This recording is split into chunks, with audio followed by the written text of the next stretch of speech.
Nous sommes un bailleur qui gérons un parc de 23 000 logements. Certains de ces logements, et même un grand nombre d'entre eux, sont anciens, sont vétustes, ont besoin d'être réhabilités.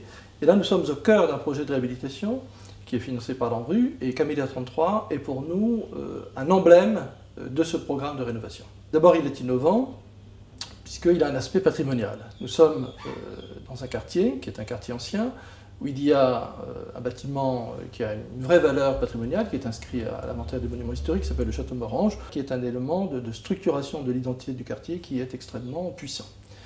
Deuxièmement, nous l'avons conduit main dans la main, avec toute une équipe de maîtrise d'œuvre, d'ingénieurs sociaux, d'assistants à maître d'ouvrage, de façon à ce que la concertation avec les habitants soit la plus complète possible. Et non seulement ils sont intervenus au début des études pour nous faire part de leurs suggestions, mais ils sont intervenus tout au long de la phase d'études et de la réalisation. Nous avons également eu le soin d'impliquer les habitants dans la réalisation d'un certain nombre de travaux culturels, artistiques. En particulier, nous avons fait réaliser une fresque qui s'appelle Constellation, qui recouvre tout un pan de mur de plusieurs dizaines de mètres carrés, où les habitants ont été à la fois les acteurs, les modèles et même les protagonistes de la représentation picturale qui a été faite.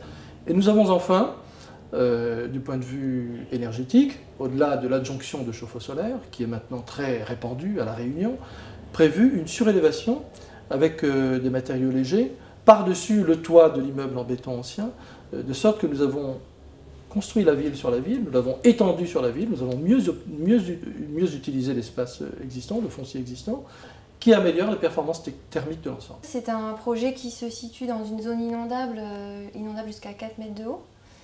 C'est assez exceptionnel. C'est un projet qui se situe dans le périmètre en rue, l'enrue de la colline des Camélias. C'est un projet qui se situe en zone ABF parce qu'à côté de Château Morange, un bâtiment qui est classé. Tout ça, ça enrichit un peu le programme de départ pour en faire en fait non seulement une réhabilitation de logement, mais aussi la création d'ateliers d'artistes et de locaux associatifs dans les rez-de-chaussée condamnés par la zone inondable, et la création de nouveaux logements en surélévation des bâtiments existants. On a quand même travaillé en partenariat avec l'ADEME et avec l'outil BâtiPéri pour qu'on puisse améliorer le confort thermique des logements existants. Donc dans ce cadre-là, on a pu augmenter la porosité de façade, transformer les fenêtres existantes en porte-fenêtres, créer des extensions de varangues pour des logements qui n'en avaient pas du tout, et améliorer les isolants en toiture et en pignon.